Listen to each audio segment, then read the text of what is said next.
support the motion say aye, and those who are against the motion say nay. The ayes have it.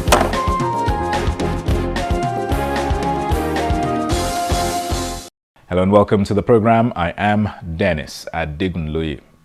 The National Assembly remains on recess, scheduled to resume at the end of the month. In the meantime, let's hear the thoughts of some experts in the areas of legislative and legal practice on some major developments in the polity. Quite distinguished Senator Itainanga, once again, pleasure to have you on our program. Recently, the Supreme Court gave its verdicts in several governorship election cases. Just give us your assessment of how the process went and the ultimate results that came out. Let me commend the judiciary for how well they have managed the electoral cases. They have managed it with all candor, but it has also raised a very serious crisis of confidence. Those who have won said the judiciary is the last hope of the common man. Those who have lost said the judiciary is not what they thought it would be, and that they are losing confidence in the judiciary. One way or the other, some will lose, some will win. And when you won at the lower court, you celebrated. When you lose at the higher court, you now question. But I want to pray that the state of the law should be settled and ascertained, because the difference in the interpretation of the laws is the cause of the discord in the interpretation. So let me congratulate judiciary, congratulate those who won, assure those who've lost that next time they will win, and let them not do things that will bring down the roof or create crisis of confidence in the judiciary. One thing that I'm worried about is the hard words that were used by the Supreme Court on the Court of Appeal. And I want to say that was hitting the Court of Appeal below the belt. And I think for the first time, if I'm correct, I saw the word fraud, if it is correct again, said to be used in the judgment. I am still reading the judgment to see the extent to which this were used, but these are some of the excerpts that are brought out. I want to say that the hammer that was used by the Supreme Court on the Court of Appeal was murderous, was crushing, and it was deserved or undeserved. It was too hard. That is, you can just set aside the judgment, do a mild criticism, but not get into the depth that it went. Thank you very much. And for those who have lost, there is a very serious issue in Plateau now. I want to say that for the Plateau, the issue is settled, because according to the Constitution, the Court of Appeal is the last court. And we did that because we knew that if all the matters that the houses of assembly, the courts of appeal, the National Assembly, Senate and House of Representatives were to get to the Supreme Court will not be able to handle it, the volume. Even the one that we say the Court of Appeal, the Supreme Court will take all matters relating to the presidential election at the final court and the gubernatorial election at the final court in gubernatorial cases. It still brings a lot of cases before the Supreme Court, because it's not just one party that is appealing. It's not just one party that is going. It is several political parties that are going, So it crowds the Supreme Court. So the Court of Appeal, the Plateau, should accept the judgment in good faith. They have lost.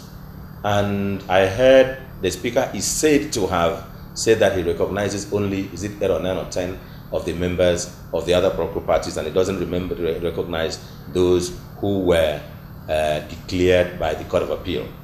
What makes somebody a member of the legislature is the certificate of return issued by INEC. And INEC has issued certificate of return to the PDP, to the APC members. And it is what entitles them to be members of the House of Assembly of that state. And it is by way, it is on authority of the judgment of the Court of Appeal. That is final, and that is final. And at the Court of Appeal, on such cases, you can only appeal to God, not even the Supreme Court. You know, I've seen some people making some.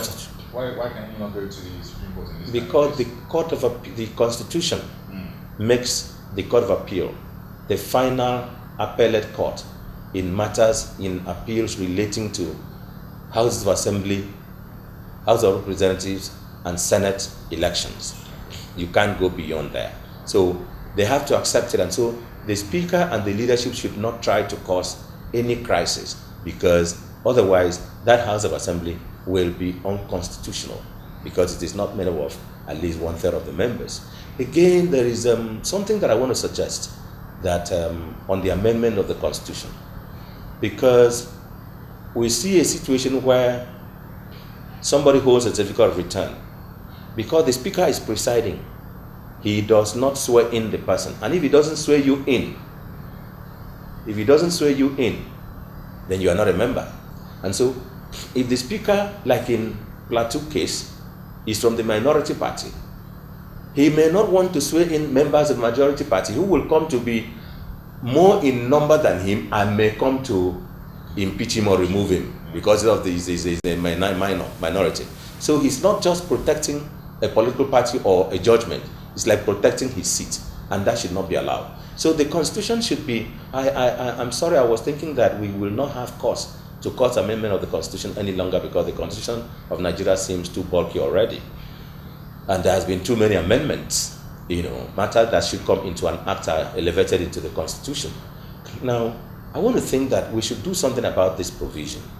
We remove from the Speaker and the Senate President the power to decide whether a member should be sworn in or not, and either vest the power in the clerk, who does not belong to any of the political parties, so that whenever he receives a certificate of return and upon a judgment by court of competent jurisdiction, he causes the person to be sworn in. Because so long as you vest the power in the political Speaker or the political President of the Senate, there will always be a situation where politics is brought in. Or we make it a situation where, upon the determination by a final court, you are automatically deemed a member. You present yourself to be sworn in, and the seat of the other person automatically becomes vacant and is vacated. We should find a way, because what is happening in Rivers, what is happening in Plateau, what happened to some members of the House of Representatives, what happened to some senators, between 1999 and today, who, when they have judgment, political decision from the presiding officer does not allow them to be sworn in, or division in the party does not allow them to be sworn in, should be addressed by the Constitution, so that we don't have such situation. We're likely to have that crisis in Rivers. In Plateau, and Rivers is trying to solve itself in a manner that we pray that it will come to pass. Okay, let's talk about what we were referring to behind the scenes before we came on air. This issue of January to December budget cycle that the National Assembly is keen to preserve and has preserved with the passage at the back end of last year and the subsequent signing into law by Mr. President. What are your takes on the speed at which this process is taking place? I appreciate the determination of the President and the National Assembly to preserve the January to December cycle. But are they? No. The capital budget of 2023 is still running now and will expire sometimes in March. So it is not January to December. It is January to March next year, which is 15 months. And right now, we may be having two budgets running. The 2023 budget running up to March, and you now have a 2024 budget said to be running from January. It is a situation where the executive has shot itself in the foot. And I think that we can only have a legitimate reasonable January to December budget cycle, where when the budget is passed, at least about 30th November or 1st December, giving the president and the executive at least 15 to 21 days or 30 days within which to examine the details of the budget. Because like the last one, the 2024 budget, I think it was passed on the 30th or 31st and assented to on the 1st. Now, if it passed on the 31st, what time did the clerk have to compare the version between the House and the Senate in the detail in the bill itself? What time did they have to consider the details of the House and the Senate in the schedule itself? That is the allocation to each ministry. What time did it have to? What time did the President and the Office of the Chief of Staff and the Presidency have to transmit the budget, the proposal for each ministry, to the ministers of those ministries to see and examine whether what they submitted and what has been passed agrees with the renewed hope agenda, the renewed hope budget which Mr. President submitted. Now, when the President receives a budget as having been passed, receives a bill, appropriation bill passed by the National Assembly and requesting assent, the practice we used to do, Senator Udoma and myself, Udoma was the Minister of Budget and National Planning, I was Presidential Liaison to the National Assembly, and with the Chief of Staff, with respect to him, with the greatest respect, the Office of the Chief of Staff, when I submit this budget as having been passed by the National Assembly,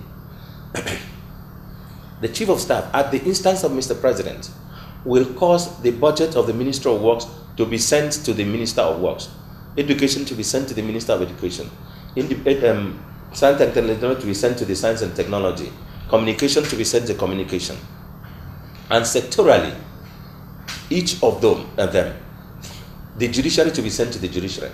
They will now compare the extent to which the budget passed accords with the budget submitted, and whether there has been changes, if those changes are reasonable, or if those budgets has been hijacked and made just exclusively National Assembly budget. You know, that was when the question of padding arose, quote unquote.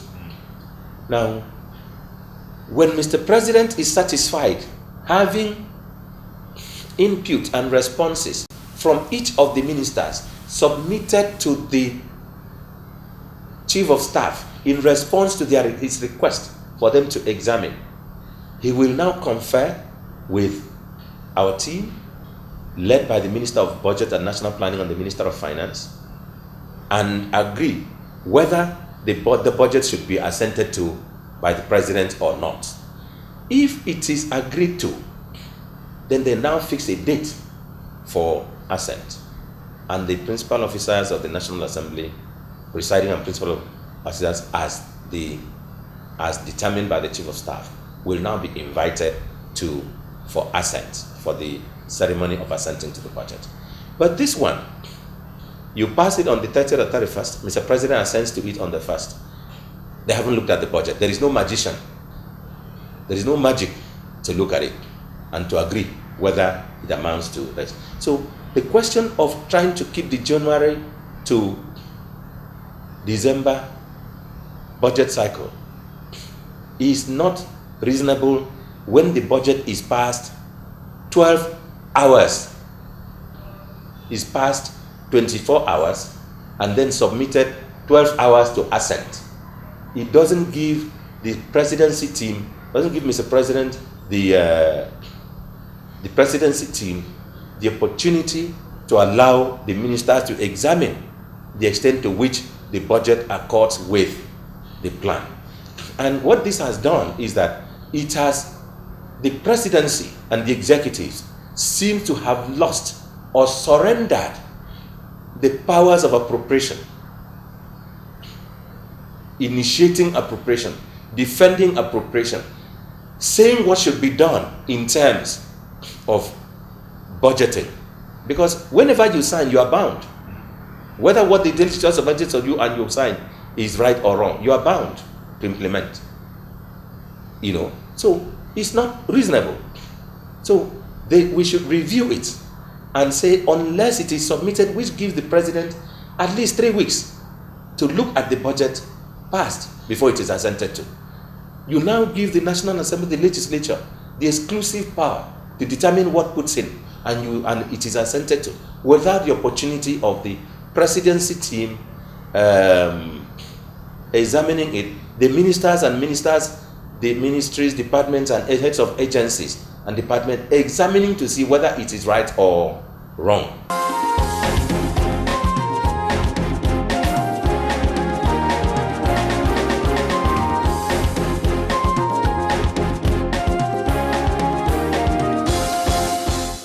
Well, first, let me recognize, the action of President Bola Ahmed Tinubu, GCFR, in cutting short his vacation to come back and assent to the bill passed by the National Assembly. That's some level of sacrifice. Recall, he just went for that vacation, a few days, in December, around Christmas period. Do not also forget that he really worked very hard out there in Dubai. I think I've already referred to this because he was all over the place. So, and then he came back and then was able to sign that. I think he deserves some commendation. And on the issue of whether there are, what to refer to as inconsistencies, I would like to disabuse the minds of the public about any such thought. However, if there are errors or inconsistencies, it is also up to our system to correct it and make sure that we must begin to build faith and confidence in our system. One thing is clear: Mr. President presented that budget, I think, on the 29th or so, before he flew out about the same day to come and meet us in Dubai for a major global event. And it was incumbent upon the National Assembly. It's their responsibility, to go through the budget and then pass it. I think both the National Assembly, which is a major critical arm of government that handles anything about budget, they also have, the power to handle everything about budget. It resides with them. It is a positive thing that they were able to do that and go through it and then pass it on for Mr. President to come and sign to ensure that we maintain the January-December lesson. Yes, I see your concern. Some of those concerns were also expressed by me in one interview I granted, whether we are losing some things in such a hell of a hurry. But I don't think so now. And I have said that even if there were, nobody is above any mistakes. Even if some mistakes were made, I think with this kind of harmonious and productive relationship that exists between the executive and the legislature, that they can go back and ensure that it is corrected. One thing is clear: the separation of powers we are talking about, in a democratic system of government, they are there. They are not to be abused. They are not to create, confusion or strenuous relationship. However, they must be used in such a way that they produce positive benefits for the citizens.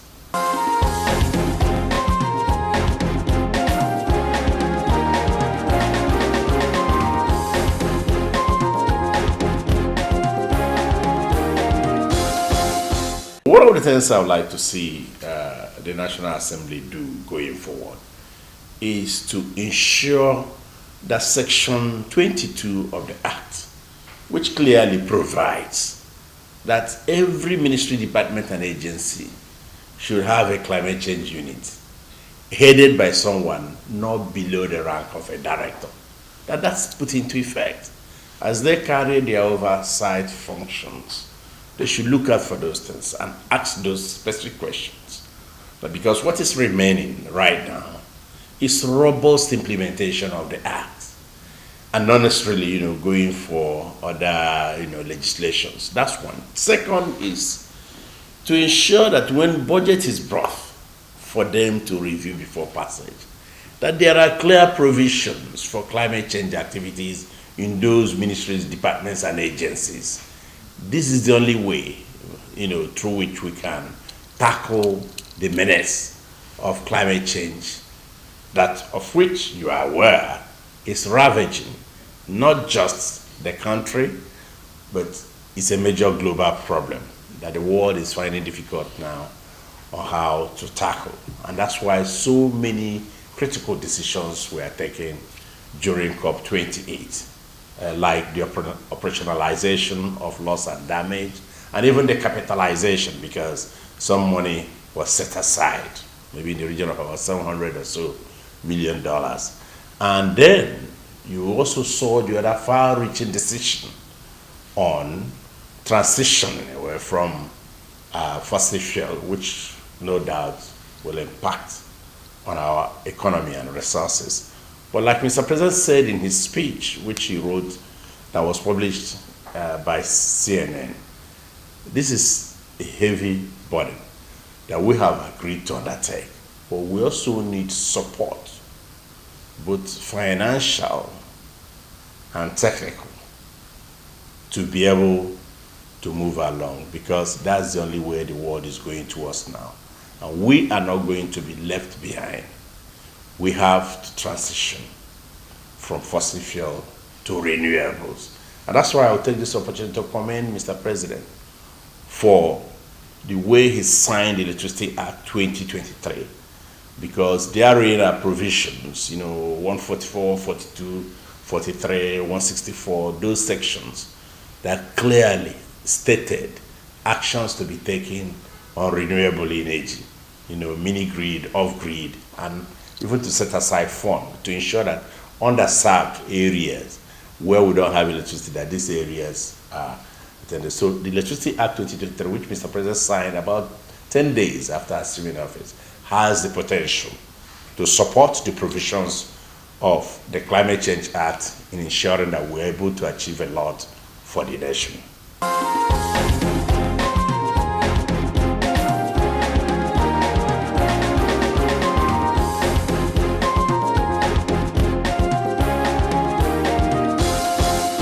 First, I think kudos has to be given to the government. That is actually Bola Ahmed Tinubu for making some promises. Part of the promises that the budget there will be a seamless one. Things will be done, and I think we are all Nigerians are witness to the way they have to do some budget sitting, outdoor sitting, having the meetings and discussing it, and even calling head of the parastatals to come and defend their budget. And you can see within a record of time, this has been done. I think kudos must be given to them. But one thing we have to know is this: it is not about how fast or how well a budget is, the implementation. I know yesterday someone called me to discuss how much that has been budgeted for defense and vis-a-vis the education. I said, well, it was before I discussed that. I don't discuss that. What I want to know is whether the budget is 70% implemented, 40, 20, 30, or 100% implemented. That is what really matters. And that is what we are doing, monitoring the budget, monitoring the way it is. And with that's when we need to discuss that. Gone are the days where we will look at the budget to now ask how much will be given to this is more than this. That is not the budget itself. It is more like a plan, a proposal of this is what I'm going to do in this fiscal year.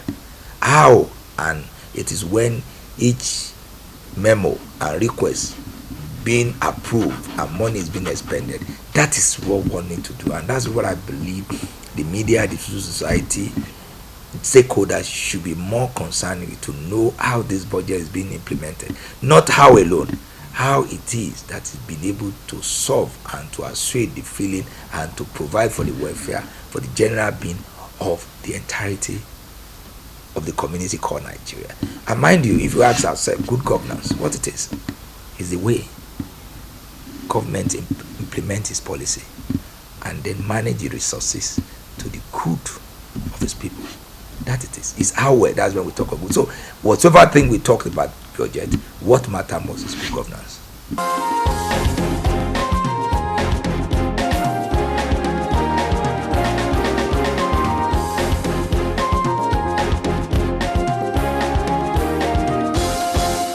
Well, that's it on Senate 109 for this week. Thanks for watching. I am Dennis Adigunloye. See you next time.